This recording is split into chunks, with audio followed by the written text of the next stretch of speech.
WhatsApp guys, welcome back to my new video. তো গত ভিডিওতে আমি নাইটে আপনাদেরকে একটা স্ট্যান্ড দেখাইছিলাম। এটা হচ্ছে উলানজির MT-44 যে স্ট্যান্ডটা আছে। স্ট্যান্ডটাতে আমি আপনাদেরকে বলছিলাম ভিডিওর মাধ্যমে যে পরবর্তীতে যে ভিডিওগুলো আমি শ্যুট করব সেই ভিডিওগুলো সবগুলাই হবে এই স্ট্যান্ড দ্বারা।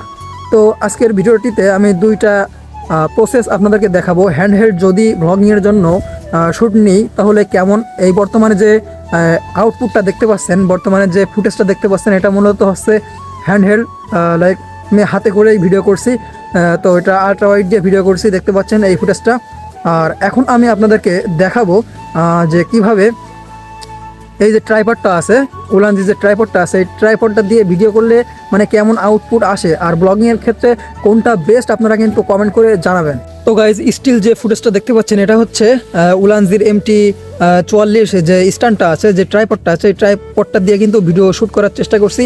তো দেখতে পাচ্ছেন কতটুকু স্টেবল, কতটুকু ওয়াইডলি কিন্তু ক্যাপচার করছে। এর আগের যে ফুটেজটা দেখাইছিলাম যে হাতে করে যদি ভিডিও করি বা হ্যান্ডহেল্ড যদি ভিডিও শ্যুট নিই তাহলে কেমনভাবে কেমন স্টাবলাইজ হয় বা কেমন গিম্বলের মতন কাজ করে, এবং এটা এই শ্যুটটার দ্বারা বুঝতে পারবেন যে ট্রাইপডটা দ্বারা কত সুন্দর ভিডিও ক্যাপচার করা যায় বা কত সুন্দর ভিডিও নেওয়া যায়। তো ব্লগিংয়ের ক্ষেত্রে ট্রাইপডটা বেস্ট আমি মনে করি।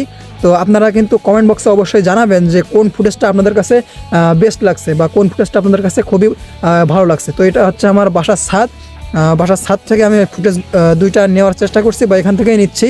তো আপনারা জাস্ট কমেন্ট করে জানাবেন।